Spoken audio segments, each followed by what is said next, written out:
Welcome to BatYard's Finest, bringing you the finest of Batman and Superman in pop culture. From Metropolis, I am Josh from BatYard Productions. And And hello. who am I with? I'm Wait, say that again, I'm go Matt. ahead. How you guys doing? Well, Matt, it's good to Mr. see you Joe again. Sproul from Poughkeepsie. What's up? Oh no, now everyone knows where to find you.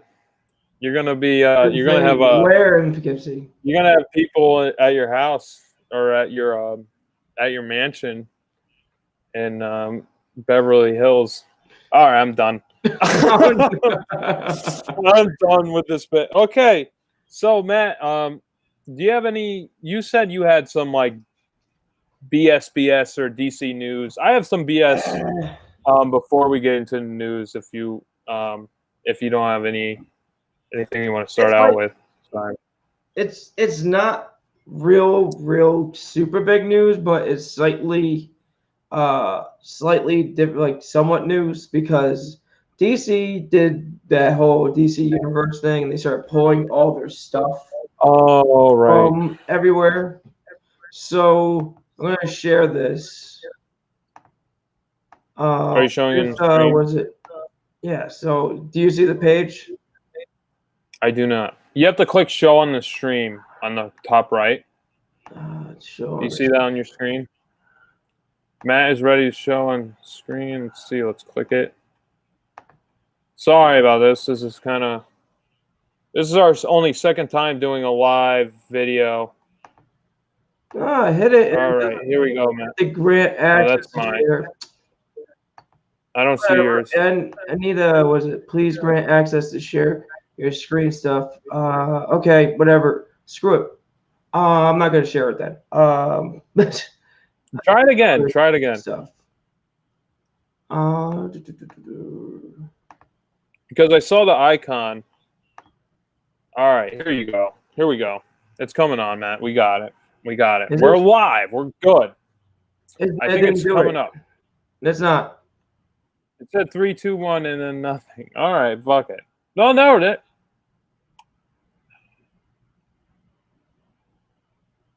And then there it is. All right, okay, we got it. Something? Okay. Now it's just blue. I just see a blue screen. Okay, so this is what I'm trying to show. If it comes up that way, did it flip to a new page, or is it still blue? It's just blue. Okay, then fuck this. All right, it sucks. Wait, no! What? Sorry, this is the most hectic fucking thing. Okay, so anyway. Oh, wait, there we go. Go ahead. Share. Is it working now? It's working. Okay. I see it now.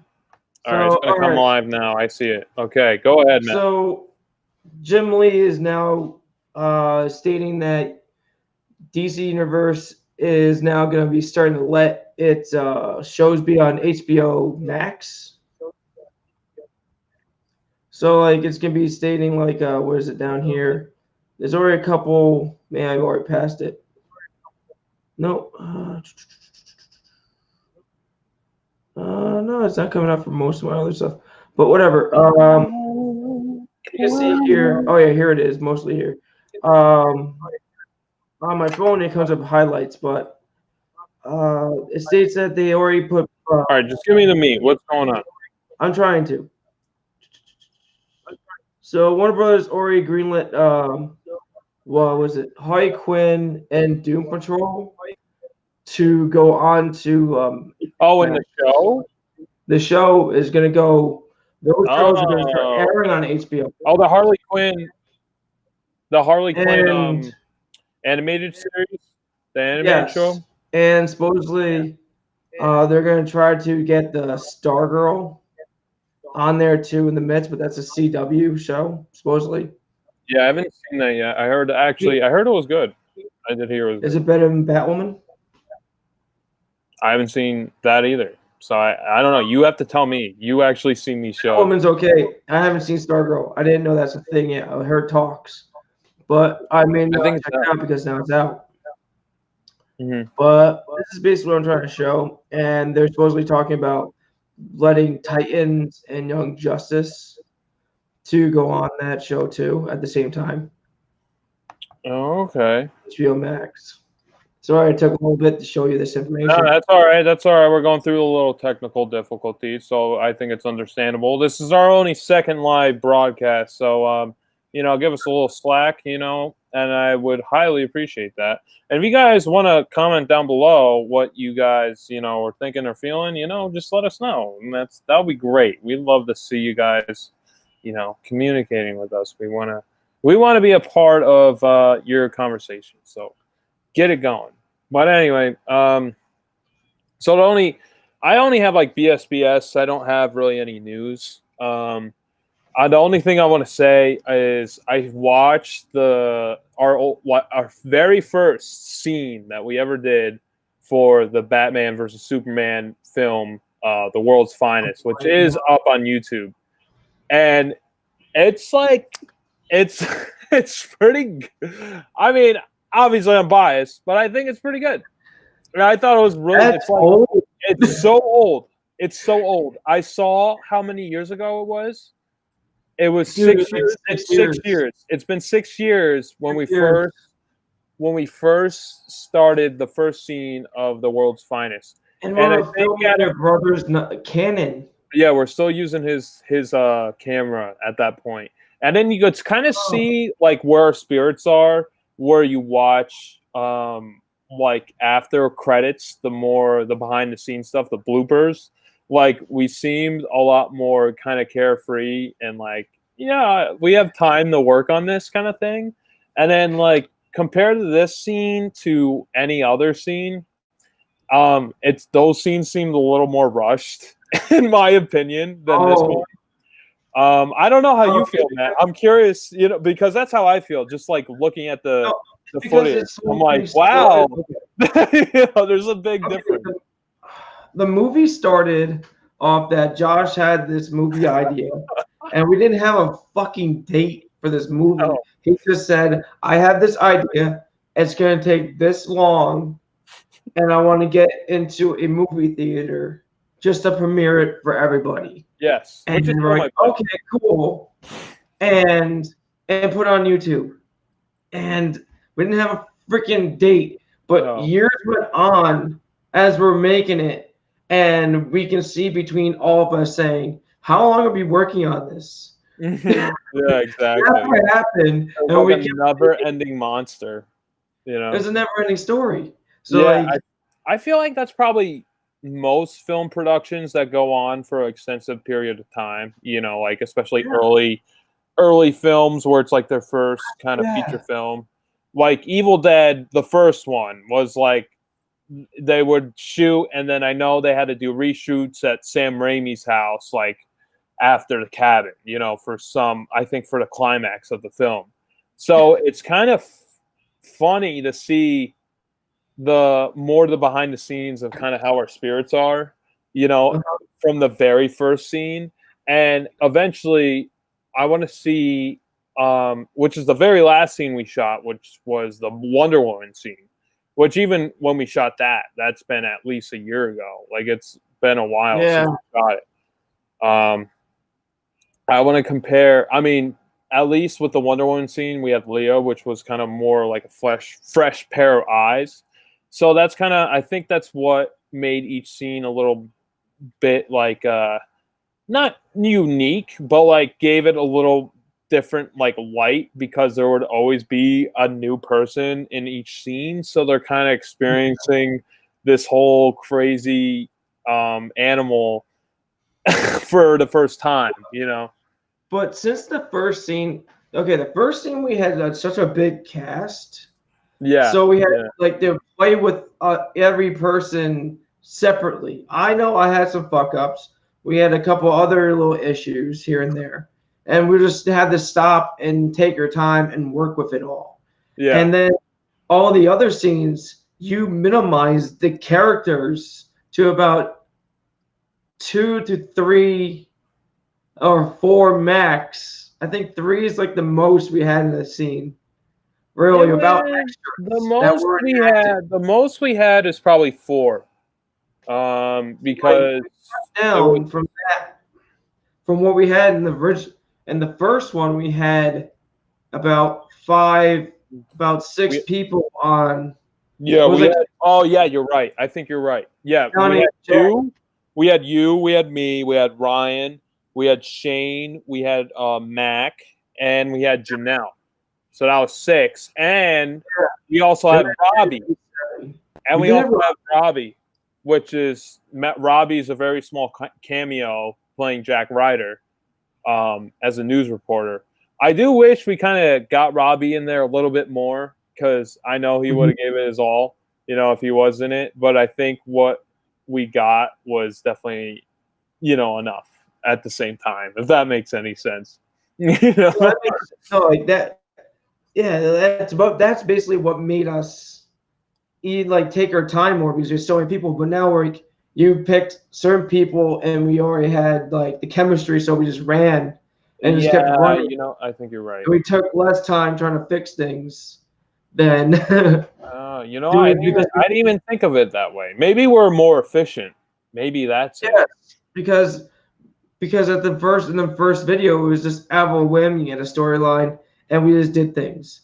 And we're trying to, at the same time, we're still trying to figure out how to coordinate everybody. Yeah, I almost wish when we're making this movie that we have a behind the scenes camera the whole time, and then whoever that crew was kind of making their own edit.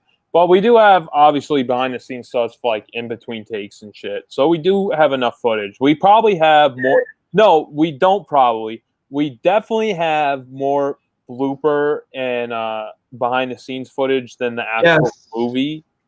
And the actual movie, from my calculation, is going to be an hour and 30 minutes. Maybe less, maybe more. Oh my God. I would say hour 15. I want to say I would say hour 15. Hour 15 is the perfect time for a movie like that, I think. I think that's the perfect that's perfect time frame for our movie. I hope it's an hour 15. I don't think it's definitely not going to be 2 hours. If it is, that'll be disgusting, and I'll throw. Oh my God! I'll probably throw. I'll shorten. That's the director's cut. Okay, director's cut. Mm-hmm. Only special edition. You actually have to buy that one. Mm-hmm. All right. And there's a few scenes that we shot. At least we started the shoot, and then we kind of figured out, all right, this isn't really working. We're gonna just kind of put this aside, and it'll be a bonus feature. I know there's 2 scenes. One was a technical issue, because of the camera with my cousin Tony, with the Hugo Strange scene. Do you remember that? Yeah, the black eye. Yeah. So we literally had. The only thing we have is that one shot of you in the chair with a black eye, for that. With my mustache on top of my beard. Yeah, with the fake mustache. But, with the Tony... eyebrows. Yeah, with the Tony Hugo Strange thing, it wasn't an essential scene. It was just kind of a scene to have Tony kind of be more limelight, have his own individual scene, which I wanted to incorporate every family member in the movie. But he's in the movie, he's in the movie still. So it's not like he's not in the movie at all. He's in the movie. And by the way, it is cousin Tony's birthday, by the way. Happy birthday, Tony. Happy birthday. Happy birthday. Oh yeah, let's we should give him shit about that. I'm gonna give him shit about it tomorrow. I think I'll see him tomorrow. Okay. Yeah, that was something else. I hope he hears this. But yeah, and then there's another scene which was the Shaggy Man scene, and we shot a good portion of it. We got a big chunk of it, and then we're like, yeah, this scene isn't really needed. It wasn't really needed. It was just a funny name. We had all of it. It was just the ending piece. We filmed so late. We're at was it? Yeah, it was late. And it was. We just had to film. Was it Dennis and Zach like as we wanted like two like Bigfoot redneck hunters guys. kind of thing. Yeah. Yeah. We were just supposed to have them just like saying like, "Well, we did it" or something like we killed them. Yeah, That we was don't a have that lot. We clothing. No, yeah, I you're remember right. Yeah, we don't have that I'm wearing clothing. the Chewbacca outfit. No, Yeah, you have the Chewbacca. second That's time. the second time. The first time we did it for a Han Solo thing. Yep. And now when I watch the Han Solo thing, I kind of cringe a little bit. It's Really? neat for a thing that a little bit. It's just I think I swear too much. That's when I was like in my, I have to Swearing swear in moments? every single scene. Yeah, when I have to swear in every single scene I'm in. But for this movie, I'm glad I had the notion to kind of Tone down. tone down the I swearing. didn't. Because I know. Well, you did and you didn't. At the very You had to beginning. yell at me. You had to yell at me. Yeah, in the very beginning, I was like, Matt, we're gonna try to keep this not as much swearing. Like we'll have an F-bomb here and there. Like I want to count how many like F-bombs we have in this movie on one hand. I would say maybe 3. I think we have 3, which is the perfect number for me. I don't want 4 or F-bombs 5. in I hope we have general? 3. Yeah, I know we have 1 for that scene. Yeah, and I remember there's a behind the scenes moment where in that it's called Batman the Red Talon Rising. It's on YouTube right now, so you can see it right now if you wanted to. Sure. Just to kind of get a feel of what this movie is kind of about. But I will definitely do a full out. What's that? No, finish. I'll come up back. What'd you? I was gonna say we'll definitely do like a full out podcast on just the movie itself and the making of it. Oh yeah. When it's fully released, so you'll have something to kind of look at. And I want to get Ryan on the show when we do that. I definitely think we need Ryan when we do that. It should be me and Ryan.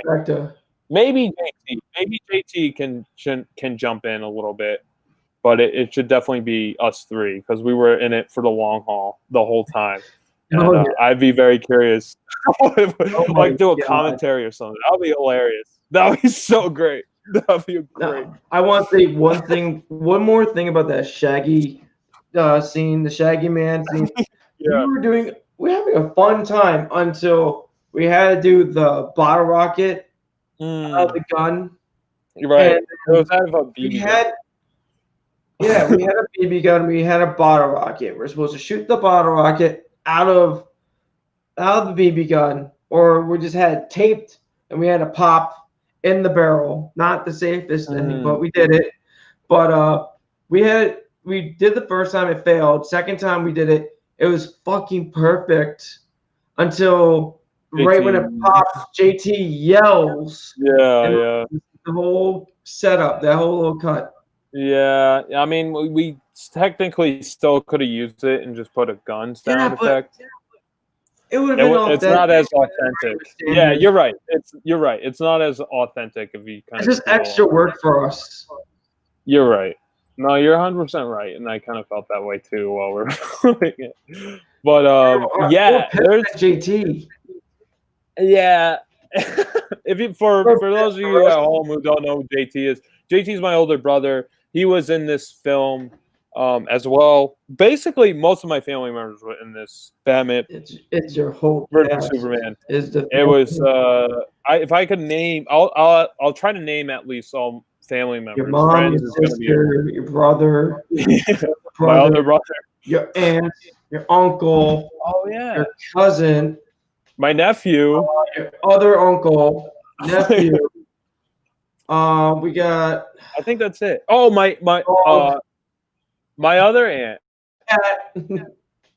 Your other aunt is in it? Which other aunt? I think it's 11. I think it's 11 in total. 11? 11 family members are in this movie. Friends? How many friends are in this movie? Wait. About 6. Wait, no, there's more than 6. There's more than 6 friends. Wait. Now I think it's like 11 or 12. Yeah, because my dad was in it too. He was Jor-El. Yeah. Jor-El played Superman's dad. My dad played my dad, which was cool. It was cool doing that. Jor-El played Superman's dad. And well, if you want to count Marty, like Marty counts. That's like 13. No, Marty does count. Marty 100% counts. Not count. That's like 13. Yeah. That's 13. Yeah. That's crazy. Your whole freaking clan. Your family clan is in the movie. Yeah. We got 2 Crispies in this film as well, which is pretty neat. Yeah. So we tried to represent the Crispy household as well. Yeah. Do we have any other siblings in this? Other than our siblings? No. I don't think any brothers like together or sisters together. No. But yeah, it's interesting to think about. I definitely like for you at home. I want you guys obviously to see this. To be honest, this might be a little controversial. I'll see what you think about it. A lot with the movie, right? Like I think I just been holding it back a little bit because I had that George McFly mentality. I was like, what if they say I'm no good? What if they say, I'm a failure or whatever? But the movie's done. I just need to fucking release it, I really need to do it. I had that George McFly mentality, or, I can't take that kind of rejection or whatever. I think it just needs to be out there. It needs to go. It needs to be out there. It's a 50-50 It's a 50-50 coin toss. Either way, if it comes out great, it's gonna be awesome. People are gonna be talking about it. Right. If it comes out bad, but then if it comes out bad and everyone hates it, but there's always that little pot of people that are gonna actually enjoy it because it's that bad. Well, exactly. It's popular. Anyway, I look at it. It works either way. Yeah, exactly. No, I think you're 100% right. Because it's satire anyway, and my direction with it was it's supposed to be kind of bad, if that makes any sense. It's supposed to be pretty cheap. It's supposed to be a superhero movie made with no budget. But it was supposed to be a spoof on Batman versus Superman. Right. And then we're doing things and we're like, oh wow, we're kind of almost on course with it because at the time we're doing pretty good before we're doing predictions. We were. So the movie, okay, for those the audience at home, this movie was filmed and written at least like 80% of it was like I would say 75. At least 75% of it was before the Batman vs Superman movie was even released, right? We started filming once 2014. 2014. Once you heard about the production of that movie, that's when we started doing it. Yeah, because it was originally supposed to be released like 2015 or something like that. Or maybe that's when it was released. I remember it was postponed a little bit. And when it was postponed, I was a little more excited. I was like, oh, maybe we could get ours done. We have fucking time. Yeah, it kind of gave us a little more time and leeway. And then, it's just been this movie, the movie we're making, it's not an easy thing, Obviously, anyone out there can make their own movie. You have the equipment, you have the technology. It's just figuring out the time and the people and the resources. That's the difficult thing about making a movie. It's not the equipment. The equipment is easy to find. You could just literally film off your camera phone. Anyone can film a movie. Yes. It's just figuring out, getting the people, the resources, and time. Time is probably number one of hassles and difficulties. And there's so many people in this movie that everyone had a different schedule, was trying to figure out when we could film. Like, it would be months in between each scene. It wouldn't be like, say, a studio films a movie within like 5 months. They're filming literally every day. We're filming like once maybe this month, maybe 2 months go by, we film once, or if we're having a really good time, we're doing like one scene a month. Yeah, that would be a rarity that we would have 2, but that was mostly when it was the Red Talon clan. It was just in a garage. That was it. I do enjoy the Red Town. You guys don't know what we're well. There's some Red Town online, but with the Red Town, they kind of have their own story arc within the story, which I do enjoy about that. But I don't want to get too much into detail, and I don't want to reveal too much. The movie, well, if you want to get the basic premise of the movie is Zack Snyder and David S. Goyer trying to fiddle around, figure out the script for Batman versus Superman, while the studio heads are pounding down on them, trying to like tell them, oh, it's supposed to start out as a Man of Steel 2 sequel, and then later on, as the scenes progress, that's when the studio kind of fiddles in, like tells them, oh, you got to add this character, you got to add this. So at first they go like, oh, you got to add Batman. So that's when it's Batman versus Superman. And then eventually there's so many characters added onto the movie, it just becomes absolute chaos. And then the two artists are struggling with their dynamic to what exactly the movie they're trying to make. Because the director's trying to make this movie, the writer's trying to make a completely different movie. And it's just those conflicting ideologies, which is happening at the same time, where the Superman and Batman storyline, the comic book storyline is happening. So it's like two things layered on top of each other, which I think adds a little more complexity to just making a Superman Batman movie. So that's it. We had so many characters lined up too that we'd even put in. We scratched them too. There's a lot we kind of crossed off and like took off the list. We're like, nah, we don't need you. Like Shaggy Man.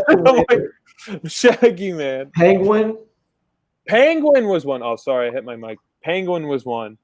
Penguin's one, and it was supposed Catwoman. to be. There's Catwoman as well. No. We had a Catwoman. Really, or was that Jeff? That was a Jeff thing. That was more of a Jeff thing. That's a Jeff thing, yeah. Yeah. Jeff, that was gonna push our video into rated R and Pornhub. Rated X, which was my brother's, my other older brother, idea, who plays Mr. Freeze. So if you wanna get a taste of what this movie's kind of is, go watch the trailer on YouTube. It's been out for a while. I would like to get this movie out as soon as possible.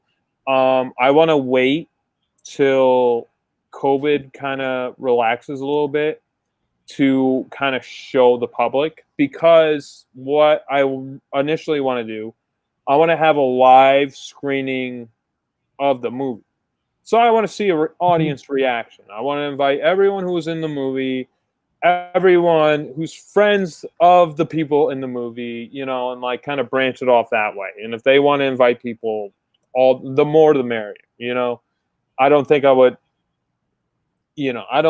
would go like to just random people out in the public, hey, come to our screening or whatever. Maybe if you guys are demanding it, if you guys demand it and you really want me to do that, I'll do it. But I just got to make sure people will go. I'm not just going to screen a movie and have no one there. I hear you. But, I mean, even if I do that, say I do that initially, then we'll at least have the cast and crew who were in there in the movie go. But I don't know. I don't want to struggle with a numbers dynamic. I would rather kind of have a cast and crew, kind of family, close friends, kind of go to a screening, and then like say like people actually give a fuck and want to watch it, then I'll screen it fucking everywhere. But we gotta have the demand. I'm not just gonna do that. But after initial screening with the cast and crew, that's when I'll put on YouTube. So probably within the same week, I'll put it on YouTube. So that's my plan. It's gonna happen. It's happening. It's happening now. What's happening now is happening now. Are we in the now or the then? I dropped you. I lost you. What did you say? Are we in the now or the then? No, we're at now. Okay. Only then is. Oh fuck! We should probably talk about our actual topic. Yeah, we've been going on about this. This is half talking about our movie and half talking about another video that we're supposed to name. Yeah, You should name the video we're supposed to be talking about. This is supposed to be a main event. I have a lot to say about kind of outside the studio, like what the conflicts were between Paramount and the Fleischer Studios after this episode. I mean, after the short that's right behind me. Yeah. So, okay, we'll just go into it. So, we're going into Terror on the Midway. Terror on the Midway is a 1942 animated short, 9 of the 17 animated Technicolor short films based on the DC Comics character of Superman, originally created by Jerry Siegel and Joe Shuster. It was the final short cartoon of the Fleischer Studios. 9 more shorts were featured of Superman attempting to stop chaos created by the several circus animals escaped from the cages and the restraints, including a giant gorilla, going into the same theme of a giant gorilla from the last episode. And originally was released August 28th, 1942. Wait, what the fuck? What day is today? Today's the 14th. It's not the 28th. That would have been awesome. We should have done that. We should have done that. On this podcast. We were so close. Yeah. We were so close. That is cool. Okay, so Terror on the Midway. So Matt, I think this is your maybe second or third Max Fleischer Superman cartoon. So what do you think of this one compared to the other ones? Like, kind of, what do you like this? What do you think of this? This one, I would say, is I enjoy the dinosaur more, the Arctic Beast one. Arctic Giant, yeah. Arctic Giant. I like that one better because a lot of the drawings look more crisper and not easy on your eyes than some ones in this one. Yeah, I noticed some of the shots looked a little fuzzy in this one. I didn't know if it was like how it's transferred or I think it's more how it's transferred.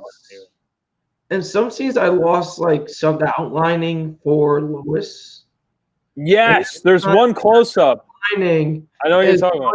Really like thin. It's not that thick to give her that little off of the background. I have noticed that. There's one where she's climbing up the ladder. Yeah. There's one where she's climbing up the ladder, and then there's one shot that looked fuzzy right before the giant ape kind of enters the circus grounds, where it's like a extreme close up of Lois, but it looked kind of fuzzy. I didn't know if it was like how it's transferred over onto digital or how many transfers there were. Yeah, I think either way they would like at least the outlining would still show in the blur. Mm-hmm. At least if it's a good outlining. If it's really a thin outline, and it's not going to show either way. Probably. Yeah. Or you'll be in the original cut, you will see like just slight little pencil like lines. I mean, I would definitely agree with you. I do like the Arctic Giant better than this particular episode, but I still think this episode's a fun time. It is. I remember a fun time. Yeah, I remember when you said with the last one with the Arctic Giant, you kind of were like, "Oh, this seems like this." It seems more modern than the 40s. I remember you kind of mentioned that a little bit. With the Arctic Giant, like it seemed like it could have been more modern. Yeah, this one slaps me more with. Oh, I can tell it was made in this time. This one was screaming 1940s. It was all 1940s imagery, like yeah, you could totally see it, especially with the artistry on like the monster, not the monster, the animal kind of depictions on the billboards and everything, like the paintings that they would show to display these animals in the circus. It was screaming 1940s, like the whole thing through. It didn't seem like it might have been. Which is funny that you mentioned that. Very rushed because the other one felt like it was more at like time and effort put into it because you literally have a close up in the Arctic giant's eyes, and there's a lot of detail in it that And the makes it not bloodshot look. eye. Yeah, you don't see that in none of this. I didn't really see like it gave it like a soul to the creature. Yeah, That you're right. the giant girl in this one just felt like the presence is the drawing, got it, but you don't see the like the real thing in the Yeah, eye. he didn't emote too much. He was just always angry. Like when Yeah, you first see a close up of his face, like his eyes are just completely blacked out and they're just white kind of irises. And they're like really minuscule. Like they're just like white in the center and it's just a big black eye. With the Arctic Giant, there was a lot of, you could see a lot of emotions and like how he's emoting just through his eyes, like the language through his eyes. That I think you're right. I think if we're gonna compare, the Arctic Giant had more of a character than the gorilla in Terror on the Midway for sure. And it's kind of funny that you say that this one seems a little rushed. see, I'm bringing. Oh no, I'm bringing up a video. Nope. What are you doing? I'm doing something. I want to screen share. Okay. Again. Should I keep talking while you're doing that? Do it. Okay. Here, well, yours is showing pretty soon. It's just blue right now. Oh, I see. Okay. Yeah, see this picture right here? Yeah, click on that picture so it's like blown I up. can't. Go to a video. Try to zoom in. Zooming in. There we go. There we go. I fucked it up. I'm going somewhere else. Well, look good while you kind of had it. There it is. There it is. That's what you get. And that, I mean, to be honest, it's not bad. Like the lighting is really good on like how it reflects off his kind of scowl on his eyebrow. The lighting is pretty interesting. And I did like in the title card that there was a spotlight that kind of went over the Terror on the Midway title card. Yeah, it looked I liked how they did the lighting shot, and that must have been really difficult to animate, just to change the lighting on the title card, like making a perfect circle. It wouldn't be like today where you just put some digital thing and it artificially changes the lighting. You literally have to color in each frame of the same circle, changing the color of the title card. Like that must have been extremely difficult to animate. Just the title card itself, where it just has text, I do like the line where I have it written here, where Clark Kent's like basically Lois Lane is kind of really resistant on. She has to cover the story that she thinks is not very interesting. She's just covering the story of the Midway circus, which is in Metropolis. I guess it's like their big debut or something. And Clark's just kind of there, just kind of showing support for Lois. And she's like, yeah, I wish this was a little bit more interesting story. And Clark says, looks like a great night for a murder or a fire or something, like kind of has an intuition, like he knows something fucked is going to happen just with this situation that's kind of laid upon himself. Like there's animals here, there's fire, there's this, the first shot is like literally a burst of fire going right at the camera lens. And you're like, oh shit, like you kind of like the details with that. I really do enjoy with how they kind of show the audience and like the feeling of the circus. It is like very tangible in this. Like you see, even in the background, you see like popcorn boxes just on the ground, like a spilled like popcorn bag. And at one point, Lois Lane just like in the very beginning, Lois Lane takes a picture of this monkey who's just like part of the circus, who looks like Beppo from the last episode we covered with Monkey Fun. He looks like the same kind of like basically same suit and everything, like the same kind of character design. And I think Bruce Timm and his team were definitely influenced by this short for Monkey Fun. I don't know. Do you see the connection? Because it looks really close. There is some like closeness to it, but there is definitely the storyline is. I'm gonna say this one's the closest to Mighty Joe Young's storyline. Oh, you Actually, mean the with the whole story? circus part. Yeah, with the whole circus breakout. Yeah, a little bit. Sort of. Like slight. It definitely has more of that feel for this, especially this is Yeah, 1942. When was Mighty Joe Young released? That was like late 40s. I think it's like 47, if I'm I'm, not mistaken. So I think this was slightly before Mighty Joe Young. I know. But King Kong was released before this, like prior to this little short. I'm sure they were inspired. The Fleischers were inspired by this short. But when you're saying the outlining with Lois Lane, I thought that 1940. what's that? It came out. Mighty Joe Young came out in 1949. Yeah, really late 40s. Okay, so even later than I thought. Yeah, Yeah, but the this sad thing, when I search that, it bring up the 1990s one, and 90s they one. Yeah, maybe we should do an episode on the 90s one. I'd be curious because I haven't seen it in such a long time. yeah, it's not the best, but there I is haven't some good animatronics in it though. The animatronics look great. I remember that looked awesome, and I remember the story was pretty lame. It Shit. wasn't. I think Ray Harryhausen has a cameo in it, which is neat. At least that's a neat thing. But anyway, when you were mentioning the outlining on Lois Lane, I thought the outlining on Clark Kent was astounding. Like, especially, I like how he's there on the assignment in the beginning. Just kind of, well, he's not even on the assignment. He's just supporting Lois Lane. He's like, all right. He's like, yeah, screw this. I'm kind of over this. I got better shit to do. And he leaves the circus and he goes back to the Daily Planet. And then once the whole the whole chaos starts to happen, that's when he kind of gets like whoa, what's going on? There's like all these sirens going on, and then he takes his taxi. No.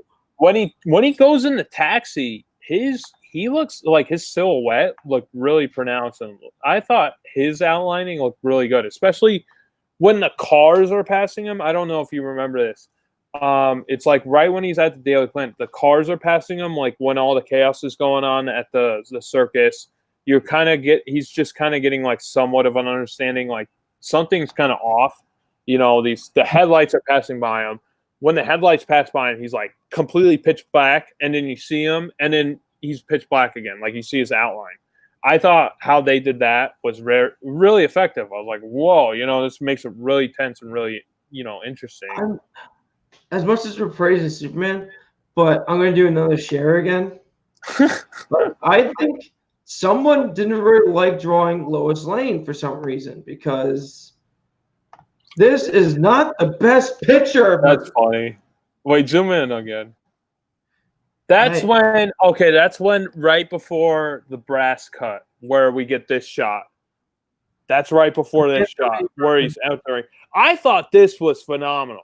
When he's like ripping the curtain, he's ripping it apart. I thought that was really cool. I thought that was awesome. I don't know. Yeah, this shot is fucking money. This is money shot. That is the money shot. Whoever was drawing Lois Lane just didn't want to put effort into her at all. Did you see that? Yeah, alien. I mean, no, that was like a expressive.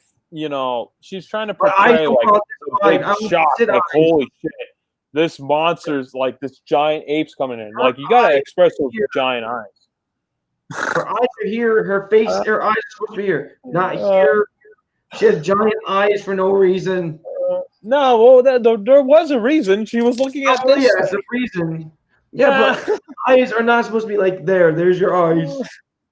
Where they're not supposed to be. You got sit eyes. I don't know. I mean, I understand what you mean with the outlining. It definitely seemed a little lacking in this one. But it's funny. So, there's a lot backstory with this. So this is the last of the Fleischer Studios Superman, and I think there's 8 or 9 more episodes after this, and this is the last of the Fleischers. So the Fleischers were commissioned by Paramount Studios to basically make the Superman animated shorts. the Fleischer Studios started in Brooklyn, New York. So that's where their animated studios were. They had both the brothers, I think it's Max Fleischer and Dave Fleischer.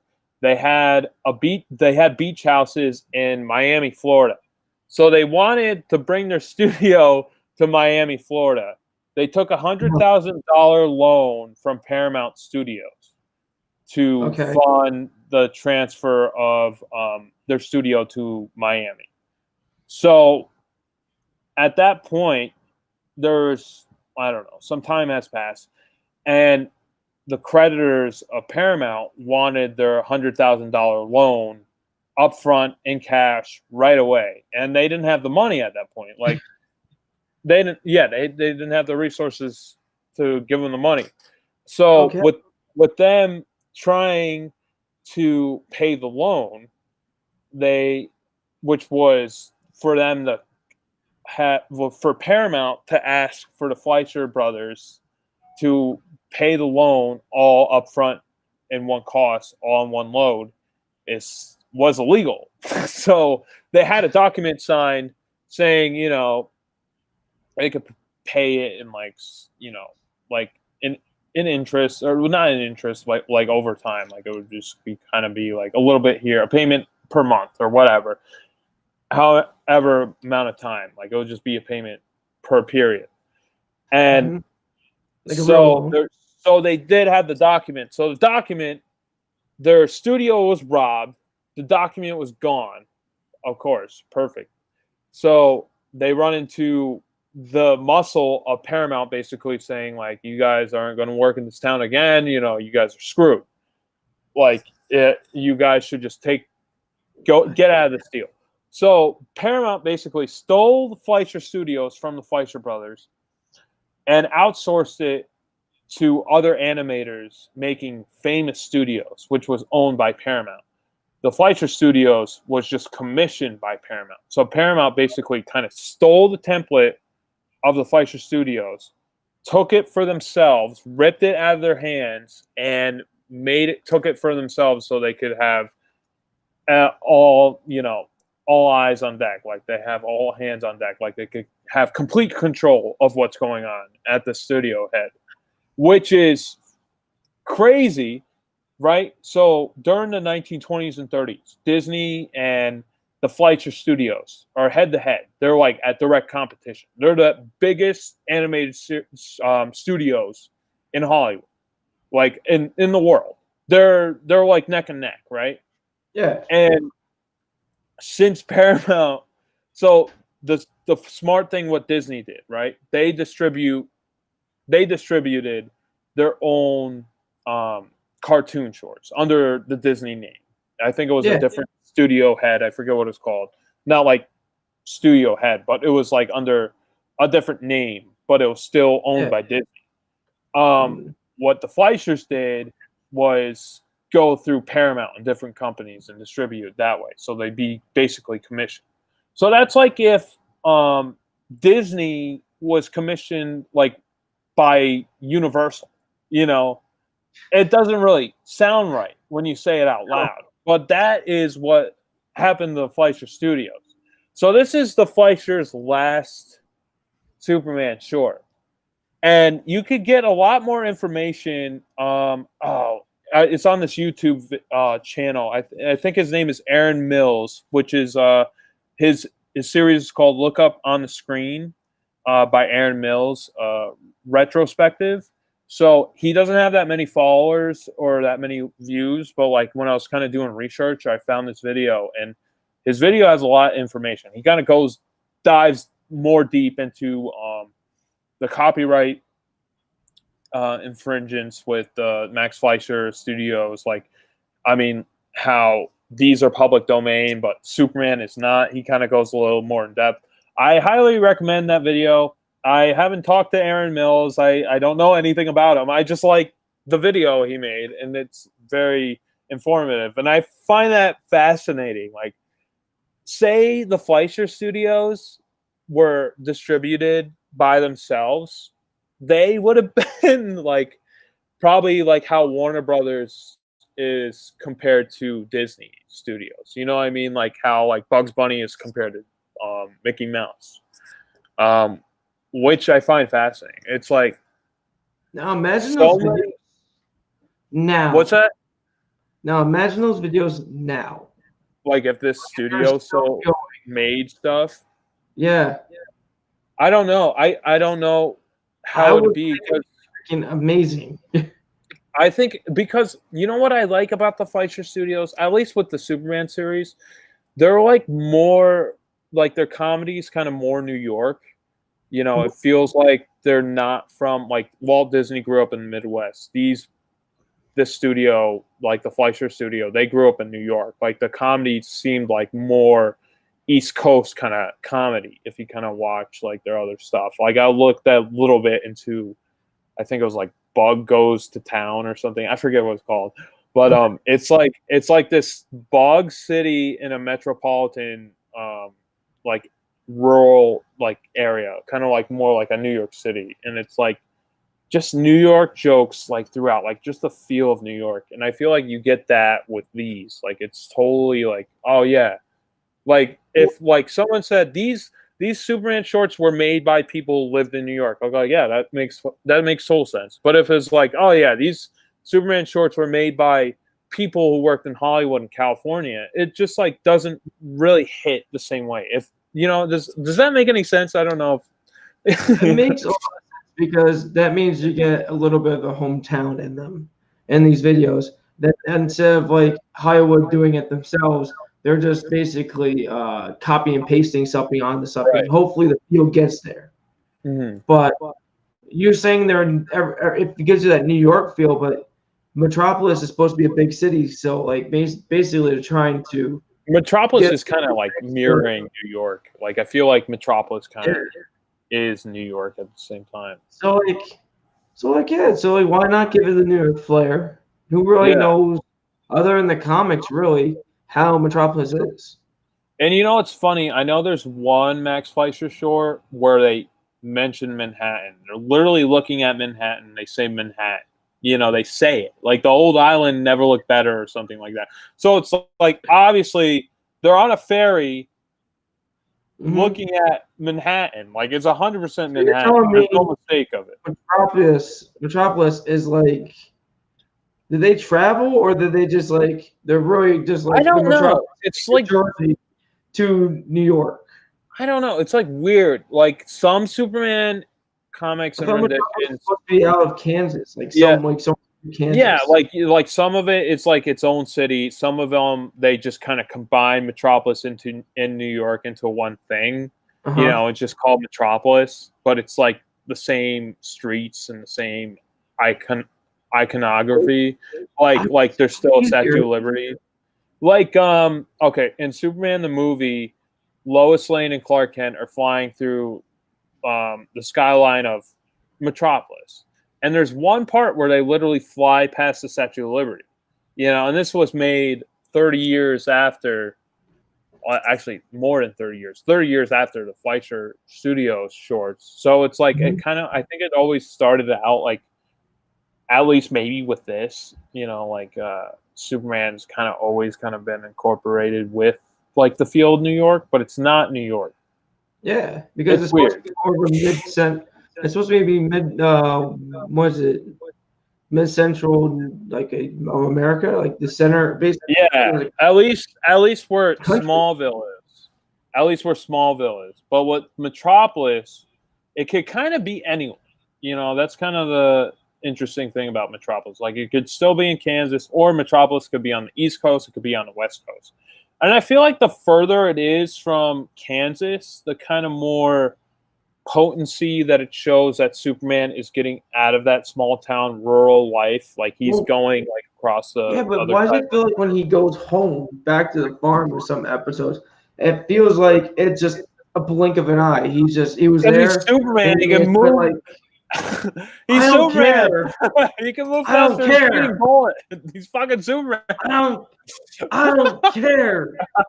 I have a feeling there's a time lapse still. I do understand what you mean, but yeah, no, I get it. He didn't get that speed until later. His speed gets faster. You know what I do like about these shorts? Speaking of like his power level, I like how he's not like an almighty god in this. Like he definitely No. struggles. He gets hurt. You know, you kind of root more for Superman because you know this is a hard endeavor for him to kind of combat these extreme situations, like fighting a giant gorilla, taking these lions and panthers and elephants like back into their cages. Like he's definitely struggling, and I feel like Yeah. that's what's kind of missing with The like newer ones. Superman now. Yeah, I think they almost made Superman too powerful, especially more like I would say 60s like through the 80s, like even now, like Superman's like now visualized as a god. And I like how Superman's more human in this, and I kind of wish that was more portrayed and more active in recent renditions of Superman. They almost made him so powerful that he's not interesting anymore. That's why I'm not a Superman fan. Yeah, That's why no, I'm not committed to a Superman fandom, like fan Right. world. I get it. I enjoy him in some things, like in these older videos. And some No, of these them, are awesome. You these can't ones, deny it. these ones in the newer nowadays videos, I'm like, oh, he's definitely gonna win.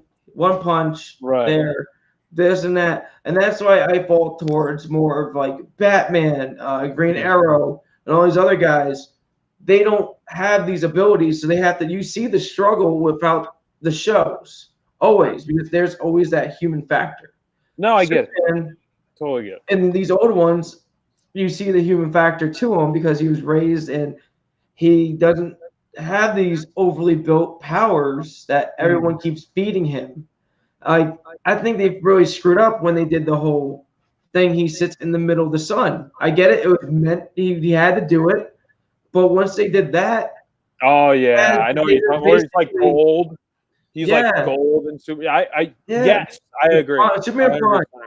So that's his name, Superman Prime. I think it's a million Superman. Yeah, Another million for him too. I do agree.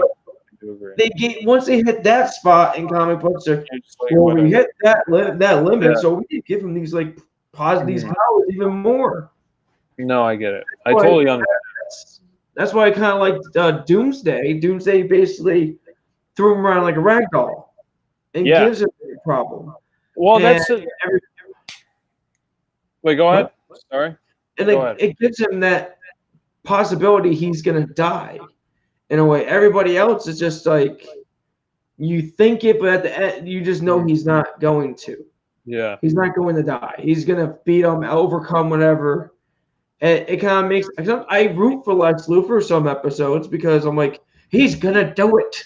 Yeah. He's got the kryptonite. Well, that's the thing. That's interesting about the character of Lex Luthor. Like Lex Luthor, kind of like he reflects what we kind of could be in humanity, like the worst aspects, like the greed, the power hungry, you know, everything that's kind of envious. Like envy is like a big theme of Lex Luthor. And Superman is on the total opposite scale. You know, like he's generous, he's helpful, he's willing to sacrifice himself for the greater good. Lex Luthor is all about me. Superman is all about everyone else, you know, and I find that dynamic very interesting. And I think I 100% agree with you. I think they did kind of overpower Superman throughout the years, like a little bit too much. And I think there's a happy medium with Superman powers. Like I like how they did it in this, like, and in Superman animated series, he struggles in that too. Like he like when he gets punched, he feels the punch. When he gets electric shocks, like those jolts of lightning go through his nervous system. Like he definitely feels it. And there's a possibility, like if there's like a nuclear bomb or something, he could die. You know, like he's not like the extremes that they kind of put the character. I understand how people are kind of fall off a little bit. I totally understand it, but. Like I think most recently they had what was it, the Red Sun, that comic book, and that the animated show, the animated movie they put out, you can see like with his character, He they still gave him the struggles. struggle. Mhm. They gave him the struggle, but the character was fed that he's invincible. Right. But at No, the you're same right. you're Yeah. getting both factors in the setup, but Mhm. at the end of it all, when Batman actually fights him, you literally see that he He's sucks. shocked. He's like, what the hell? My whole world is destroyed. Like his mental game is done. You know, like at that That's moment. why I enjoy that part. I'm like, wow, they actually gave us that Mm. humanity in him for a little bit more that we haven't seen in a while. But So yeah. that's the reason why I enjoy that movie. No, I agree. I definitely know what you mean. And like there's another scale for the other factor too. Like there's this one comic book I would recommend anyone who's like, why do you even like Superman? Which is Superman, All-Star Superman, which they go the total opposite end of the spectrum. They make Superman even more powerful than he already is. But since he's so powerful, he's dying. He's dying at the same time. So it's like he's so strong and powerful. He got so much sun, like radiation poisoning, like all at once. Like his cells can't contain it. That like they're literally bursting in his body. You know, like so basically, like, you're telling me he got cancer from the sun. he has, yes. So basically, But, in a way, he but got like skin cancer. he got skin cancer, and skin cancer made you more powerful, which is Okay. like that comic's awesome. Next one of the episodes, I recommend that comic book to anyone who's even like remotely like, whatever, Superman. This is the comic. This is definitely like top 3 comic books I would recommend. What? And American Aliens up there too. American Aliens? It's just American Alien, like singular. Okay. I don't want to talk I don't want to talk about that one. But I want to say, I do want to review it, but not right now. I don't want to talk about it. But you're saying Superman All-Stars. Before you described it, in my head, I picture Superman in a Globetrotter outfit and just standing there with a basketball for some reason. A Globetrotter? Why? Globetrotter. Because like Converse. Is that what you're thinking of? I'm thinking Globetrotters, like the basketball guys, and they're in their most of the time ever you see them, they're in the like red, white, and blue like setup, and they're just like ready. They're like they just traveled the freaking United States. Oh, don't they have a Harlem Globetrotters meet Batman episode? I think they have that. I think that's the thing. I think they do, but I know they. No, it's not. It's Harlem Globetrotters meet Scooby-Doo. I think it's Scooby-Doo. Yeah, you're right. It's Scooby-Doo. And for some reason, I just picture that, but Superman holding the basketball, and that's it, and he's just looking up.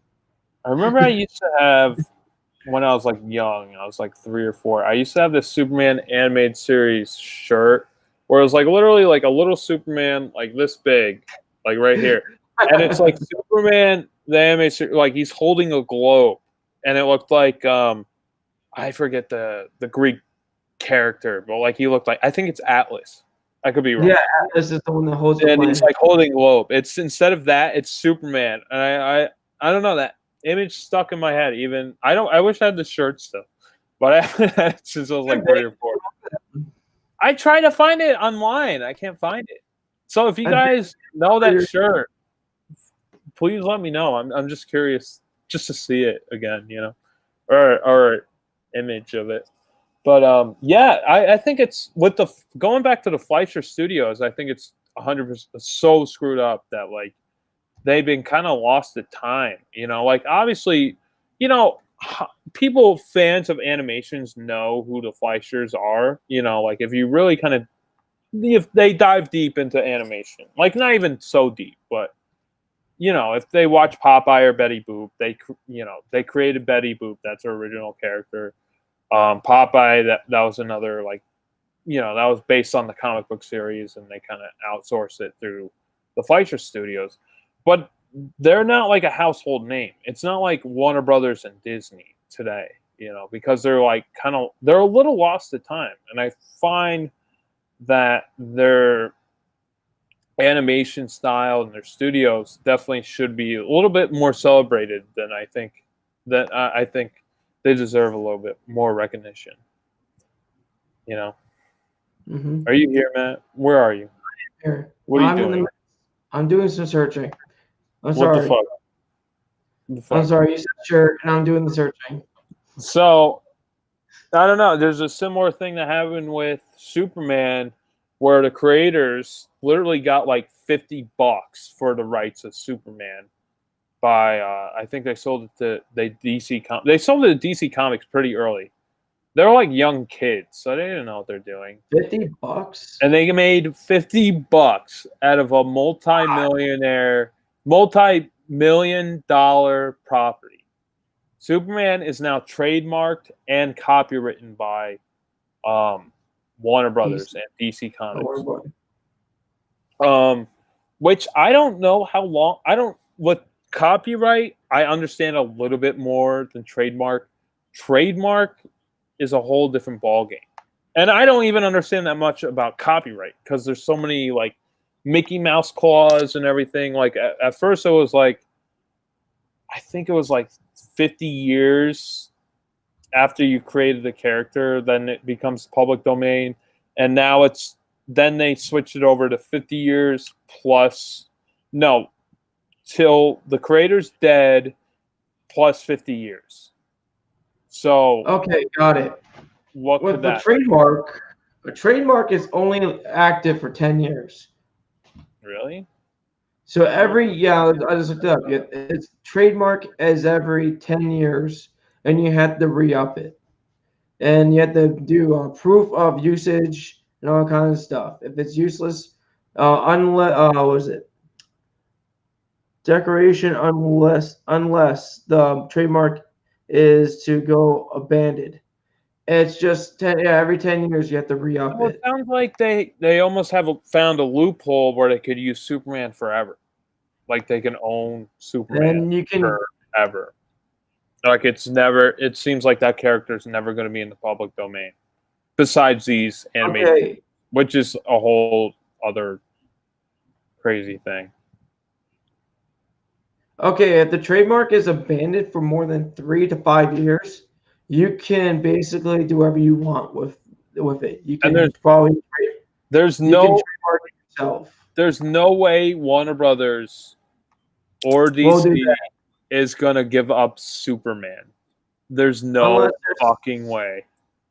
Unless there is something tragic happening everyone's other than occupied in that.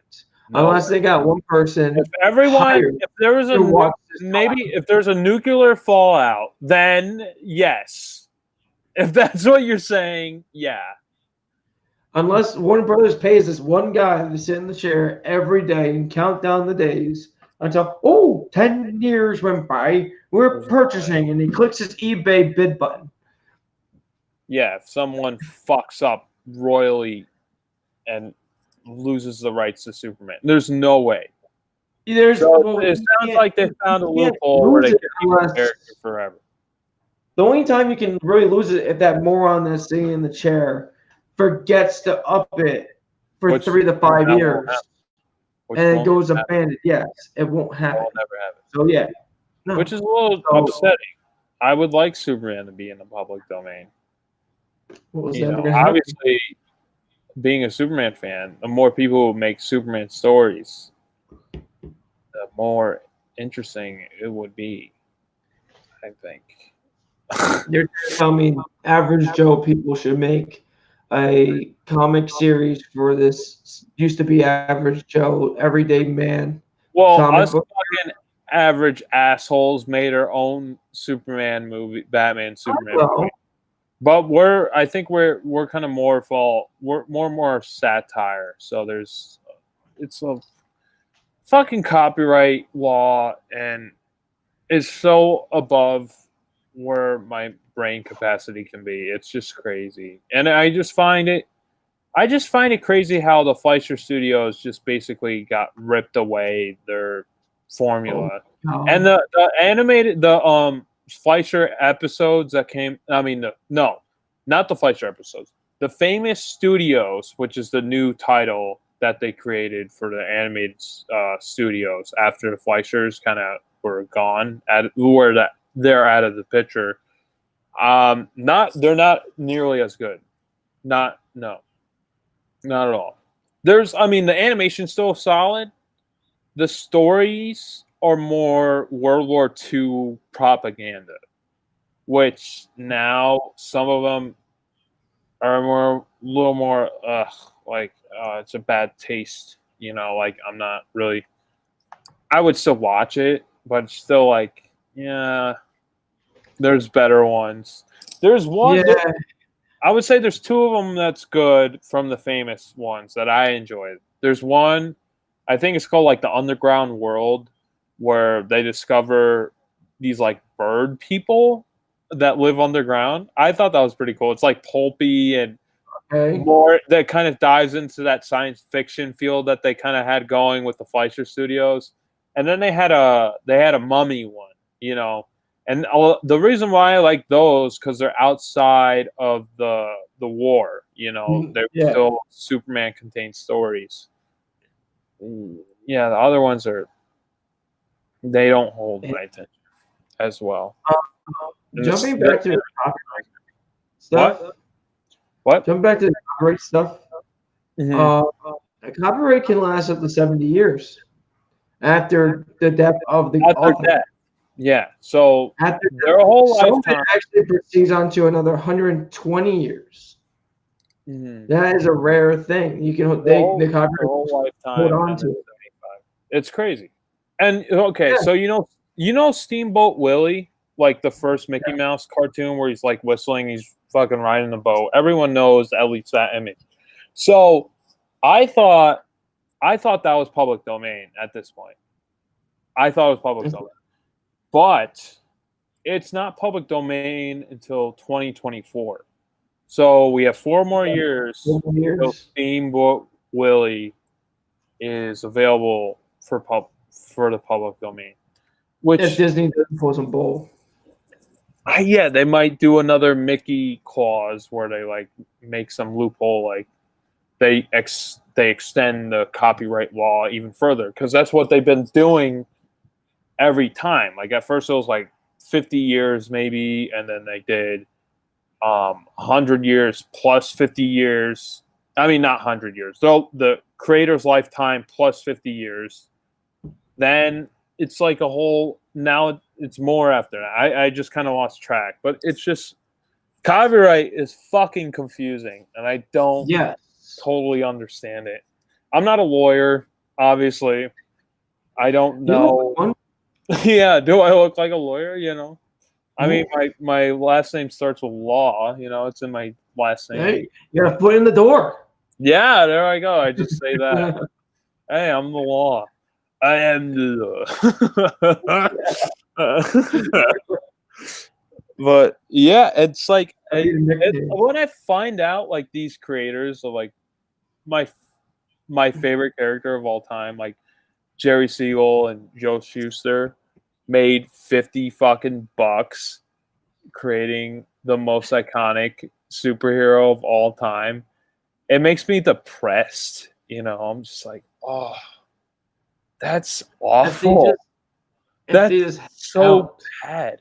And then it seems like a lot of Superman artists and actors are like, it's just like kind of filled with tragedy, like just like how it's created. And everyone's got fucked over. Like the Fleischer Studios got fucked over. You're trying to tell me there's a lot creators. You're trying to tell me there's a lot of bad blood on all this Superman shit? No, I wouldn't say bad blood. I would just say the character itself is so pure, and there's a lot of truth to just what the character kind of stands for, that I wouldn't say that. I would say the business side of things of how the character was handled is a little more tragic. Yeah, kind of gray. I wouldn't say tragic, Because Superman's iconic. Like Superman, you go to any country, everyone knows who the fuck Superman is. Superman has Superman's logo, Superman's S. Like, it's probably one of the most recognizable symbols in the world. It's probably up there with religious symbols. It's probably like as recognizable as some of the religious symbols that are in our world. I would say it's up. There's no way. It's probably the most recognizable symbol. And you know what? I gotta say the font of the Superman, like how it says Superman at the beginning of the Fleischer's cartoons and like, you know, it's comic books. It's very iconic. Like I could only think of two superheroes that kind of have that iconic font. You know, Superman and Spider-Man. Spider-Man kind of has that like zigzaggy, like kind of webbing, but I think Superman's font is more iconic than Spider-Man's. Like with the kind of 3D aspect, you know, because there's been Spider-Man, the animated series, where it has a kind of Z, you know, like the S kind of looks like a backwards Z. Mm-hmm. But like with Superman, all throughout all the renditions, it's always been that 3D outline. I don't know if you feel the same way, because I can't really think of another superhero that has like a font that's like, oh yeah, that's that font. Besides Spider-Man. No, you're right. It does have a more iconic feel, but like Spider-Man, it's just I don't know. I don't know.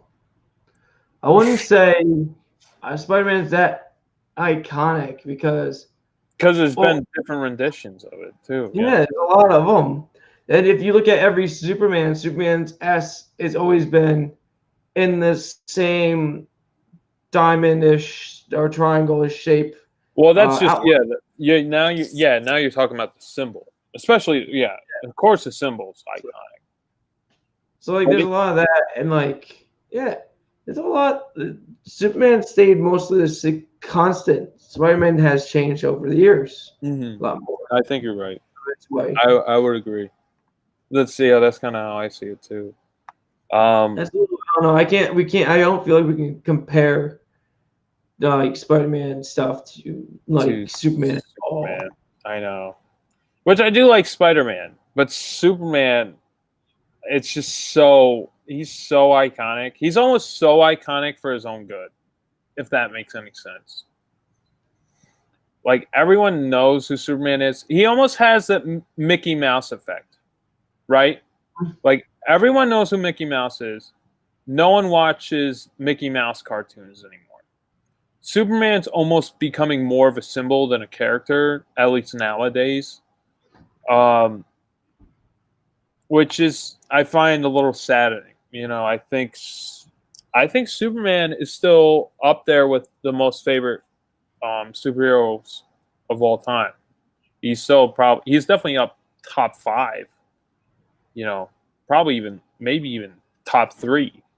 You know, but there was a time where he was like number 1 for such a long time, and then it was like Batman, and then Spider-Man, and then now it's like Iron Man. Like almost Iron Man's up there now. Well, you have Captain America. Don't forget Captain America in this midst. There's Captain America. Captain America's up there. He's up there. I don't know. I find Captain America. I think Captain America and Superman kind of represent the same kind of ideologies. You know, they're kind of fighting for the same kind of things. But one can die properly. If I was going to say the iconic, like who's more iconic, Superman or Captain America? Yeah, 100% Superman. Like, oh yeah, definitely Superman. But I would say back when they first were out, like early years, they were the one button heads were comics of all that stuff. So that race time was that race against comics. It was literally Superman and Captain America. If you weren't one of those fans, I don't know what you were. Maybe in like the 1940s, you know, like maybe then. That's the only time I could really think of it. But I think Superman, There's other even then, characters came- I don't know. Probably. But I want to say this: how you're saying like Superman's like a religion. I I wouldn't found the say church. I wouldn't say Superman. he's a religion. I'm just saying his symbol is probably as recognizable. No, I found this thing that's called the Church of Superman. Oh, good. Andrew. And it's based on an old DVD that was founded in the coast of California. The experts managed to make it work properly, and it's like I the should be a myth. preacher for that. I should be a preacher for that religion. Oh, I'm gonna share this. Oh my god. Another share. Awful. I don't want to do that. I don't. This is what I'm showing. This is Lillian. It's coming up. Here it is. I don't get it. I hope it's just like whatever. There's a religion of everything now. So like, this doesn't surprise me one bit. The church headquarters is in California, Earth. So that's funny to me. So I'm like hoping this is just comic book based than real life. Yeah, I don't know. It could be. I think it's probably a mix of both. But yeah, if we want to get back to, is there any final things you want to say about Terra on the Midway? Terra on the Midway. Oh, this one actually. I'll say actually this one gives me, like I was saying, it gives me more the Mighty Joe Young style. It like brings out the whole escaping of like, I know it's made now, made before that, but like it just gives you the presence. If you didn't see this until after the movie, you have Mighty Joe Young, you'd be like, oh, definitely has that feeling of all the animals are flowing around when like, what was it, Mighty Joe Young strolling freaking with all lions. the lions. Yeah. And stuff like Superman's trying to put everybody back, like you're saying before. You got all that weird, that symmetry, like that similar, like style of the feel that was going on. Things is that like shit's happening. That's but basically than that, it was an okay video to me though. Yeah. What about you? Words? There's a few things I want to mention. There's one close up where Superman's combating the gorilla, right? And it's strictly on Superman's ass. It's like all ass on the screen. Do you remember this? Do you know what I'm talking about? I'm trying. I think I do. You gotta know what I'm talking about. I'm looking this up right now, actually. Yeah. So that's another Super thing. ass. That's another thing, and there's a close up of Superman's eyes in this, like his face kind of combating as well. And usually when you see like a wide shot, like there's very rare occurrences where there's a close up of Clark Kent or Superman, really, like on his face. Like his eyes are usually just black dots, And when you see a close up of Superman's face, it's just you see his irises, like you see his full eye. And I know you're talking about that part. That was pretty awesome. Did you find his ass? I'm actually looking that up now because I can't find Superman's ass. All right, let me find his ass. I think I found it. All right, you find his ass. I'll find his eyes. I don't know how to do this. You have to go to, what's it called? You go to the share screen, then you go to Chrome tab. There, you beat me to it. No, I'll just no, you go. Okay. Definitely. So screen share.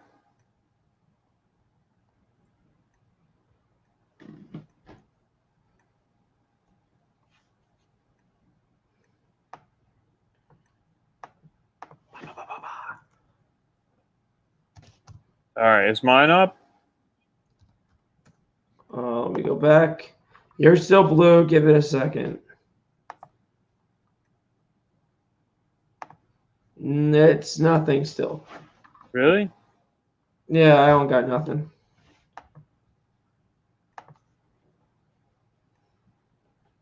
Sorry, it's just going to be us clicking around for a little bit. We're still trying to figure this out. I'm still searching for a close-up, but I'm not getting any luck. Is it showing up now? Nah. Are you still on that page? I don't know. What page? Are you still on your tab? Like, are you on that page, like the tab? Yeah. Should I click off it? No, you should be still on it. It's not showing nothing. Really? It's a blue screen for me, yeah. What the hell? No, no. What the hell? All right, well, whatever. I guess I'm not going to show you Superman's ass, but I can't show you Superman's eyes. Yeah, I mean, there's a close-up where it's just strictly like the whole screen is covered by his rear, and it's like, huh? Why are you doing that? Well, Why is that necessary? What they want. You know, ladies need Superman's ass. Yeah, I don't know. Yeah, that's really all. Shots of you in our video. Come on now. Yeah, that's really all I had to really say about it. You know, like I had a lot more to say about the Arctic Giant than this one. Like I think this one's still fun. Like it's still a giant ape, but still kind of has the same feel of a rampaging, you know, animal. But there's a lot more destruction, and I think there's just a lot more. There's a lot more connecting.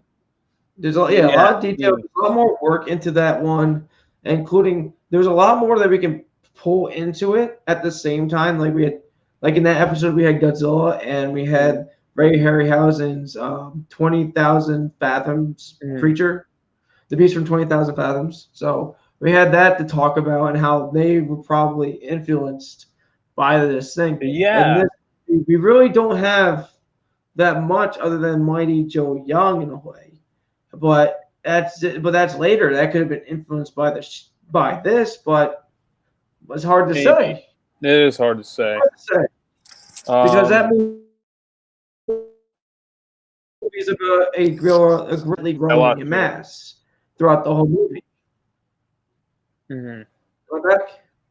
I was getting you know, I was going to say one thing. When Lois Lane's climbing the ladder and the giant ape is climbing up with it, I was getting a lot of Donkey Kong vibes. Like for the, why am I not on the screen? I was getting a lot of Donkey Kong vibes, like Generation 1 Donkey Kong.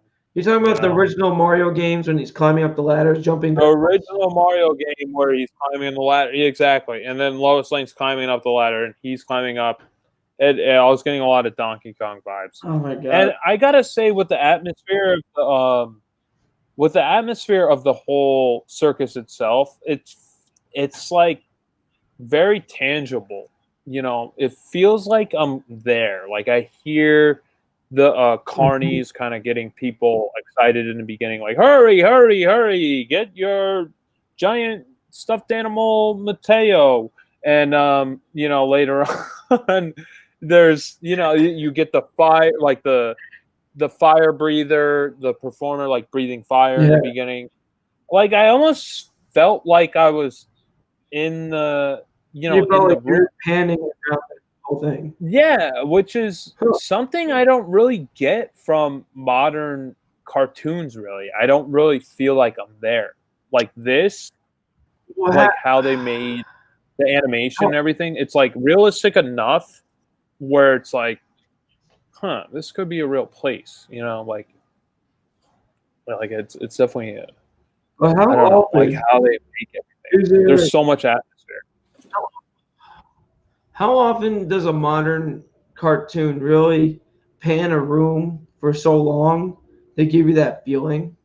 Half the time now, none of them take the time. Really pan for like 5 seconds. Yeah. It pans for 10 seconds, like not even 10 seconds, 5 seconds, and it jumps right to the main character or what the main subject that's happening inside the video. And that scene.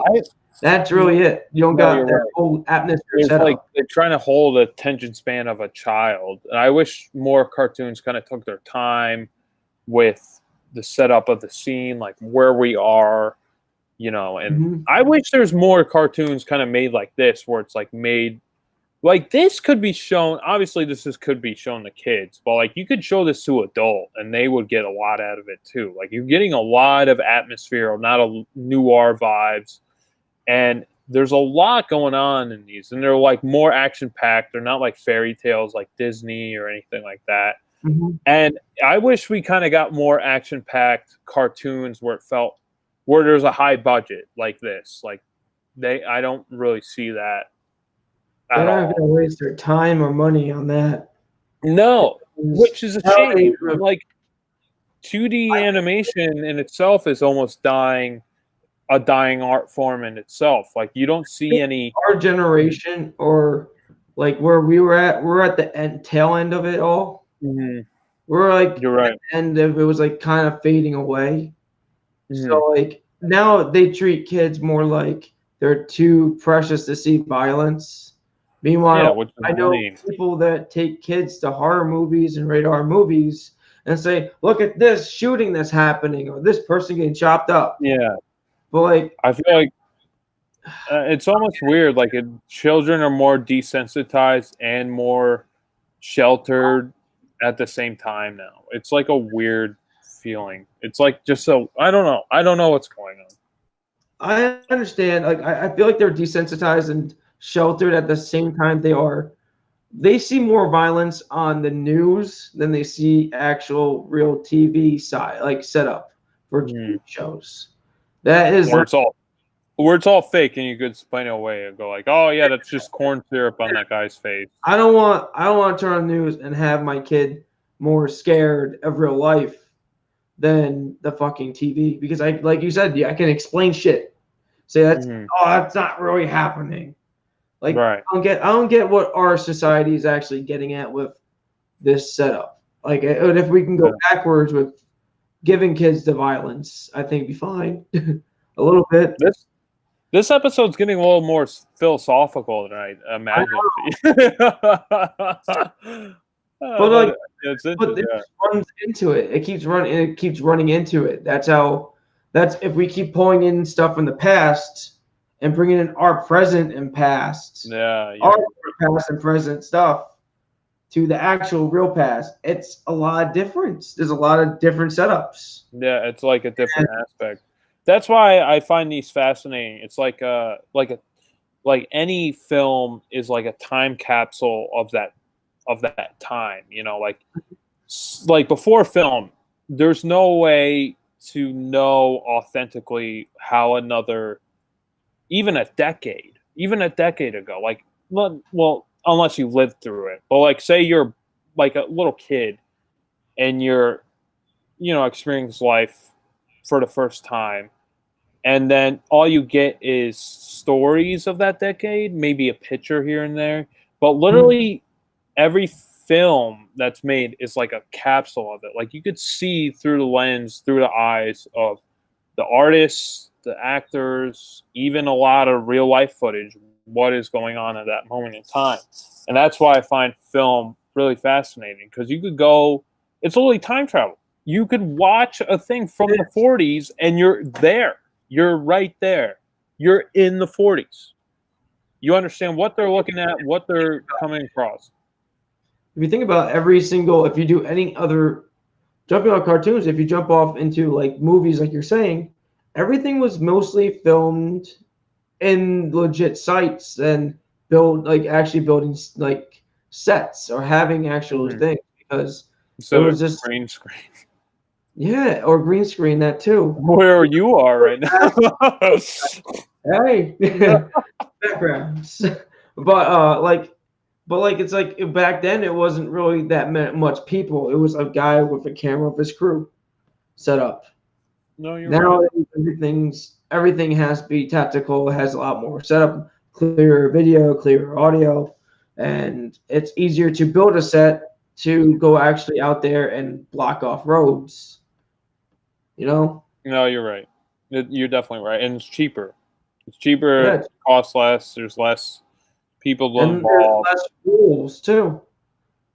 Yeah. There's less rules of doing things. That's why mostly self-funded or independent movies are more interesting to me. at least for pictures nowadays, just because they have one singular vision. There's one singular idea. There's not really that anymore in movies today. The only person I could think who's even on that realm is Quentin Tarantino.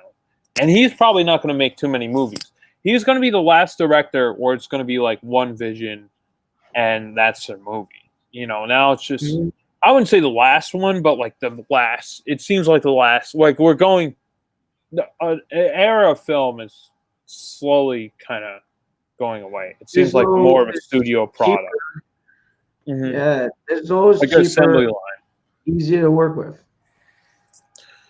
I don't know, but it's interesting to figure out what's going on in the future, especially now. Like, who the fuck knows? Things could just be streamed on everything online. There might be the death of cinema theaters. We don't know. It's probably right now with with the COVID-19 stuff, a lot of movies are getting held up. Disney is putting out Mulan on Disney Plus for about, I heard rumors saying $30 for rental. Yeah, you have to rent That's it. $30 rental, and that's outrageous when I can go to a Redbox and just rent everything cheaper. But as Disney has to make the profit that's not getting from the cinema release. But now I hear people are trying to spread rumors that they want to make a petition to have Wonder Woman, 1984. Yeah. Yeah, that movie put out on the DC Universe app. I think it's supposed to be released like initially year. From what I hear, it's supposed to be released in theaters like in October. Which, I heard great news where we live in the state of New York. Gyms are opening on Monday. So I'm super pumped for that. Yeah. This Monday? Fuck yeah. This Monday. I need to look at my gym because I'm hyped now. I want to go now. I'm sick of being at my fucking house. So I need the pop. I need the pop. Things aren't fitting right. I need to get right. I know. I haven't felt the same. I felt really good. I felt more tired, drowsy. I do. Yeah, but we should probably close this episode. I think we're done. What? Then we should do that. Yeah. Okay. So all right. So we're gonna do the outro now.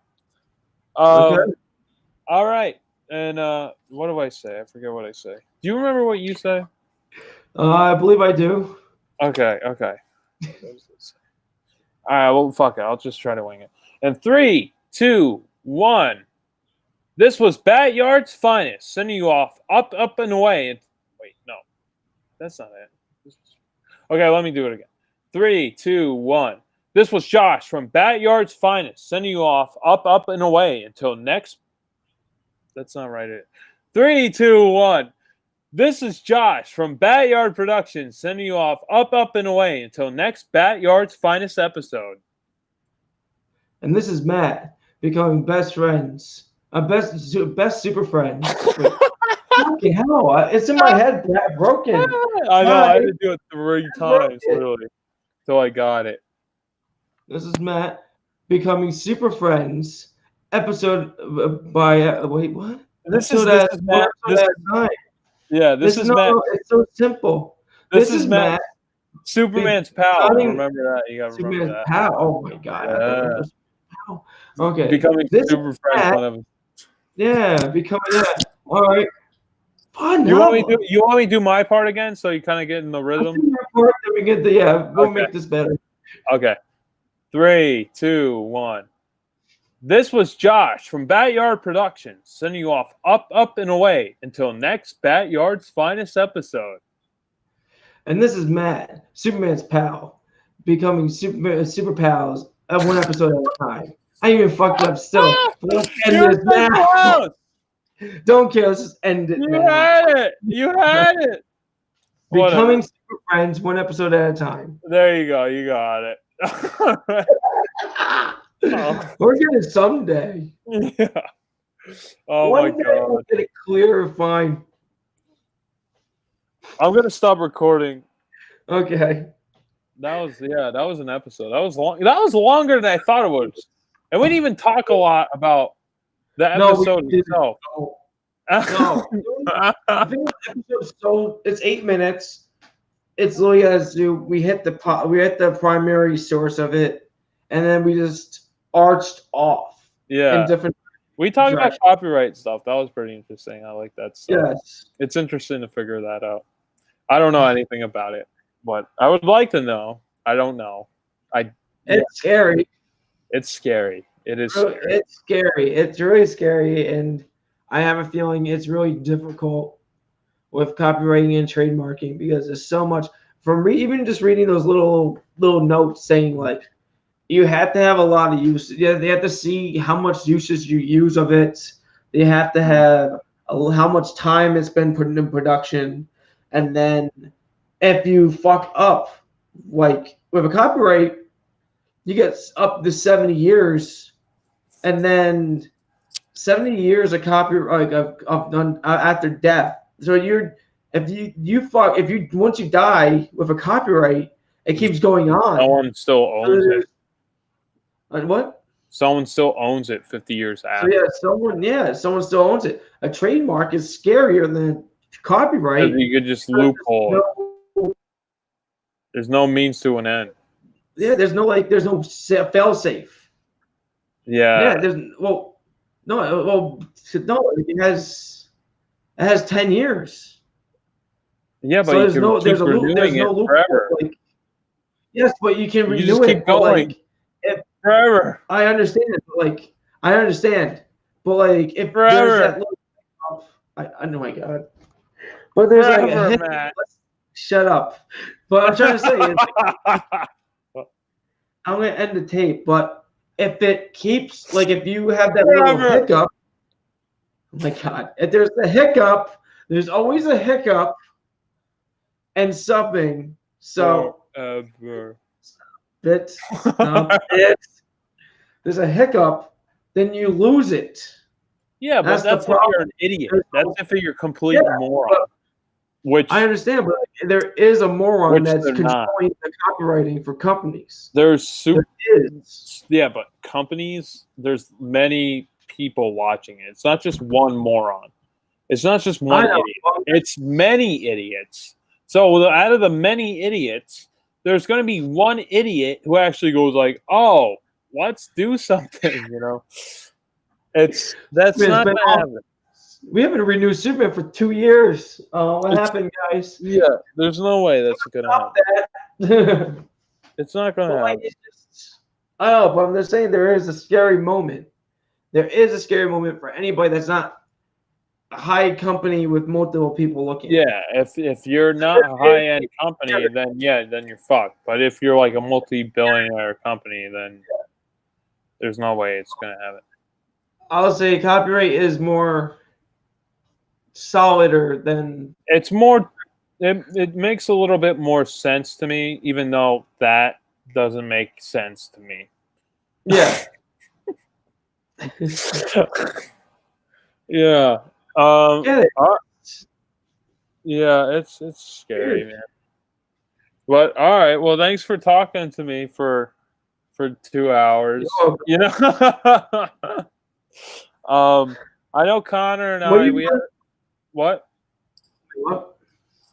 Well, Connor and you have what? I know Connor and I had an idea for an episode all three of us can do, which has nothing to do with Batman or Superman, but it has to do with Swamp Thing. So that would be a loophole. Connor showed me this cartoon of, I think it's a late 80s or early 90s Swamp Thing show. And it's I don't want to tell you any more than that. But Connor showed me it. On YouTube? I don't know. I'll have to find it. He showed me on VHS, so I'm gonna see if I can find it online. You have to burn that VHS to a DVD. Yeah. Burn that DVD to the computer. Yeah, but what was I gonna say? VHS. I would like to be, but that makes it more difficult. Yeah, I would like to do that hopefully next, but after that, I still want to. I do want to do those Batman like kind of monster episodes, and then we could just kind of do whatever. I kind of like our want monster to do thing. that. I do too, but I kind of want to do that episode of us. It's me and you and Ryan. I kind of want to do that. Oh, like you sometime soon too. Yeah, we'll have to. With the BatYard, with the We'll have to Superman release versus the Batman movie. stuff. Yeah, we'll have to release the movie. So that's going to be in the foreseeable future. Yeah, we'll have to. That'll be probably the best episode, to be honest. Come on. So much. The Rock carrying the blood. The more blood. Oh man, yeah, that'll be good.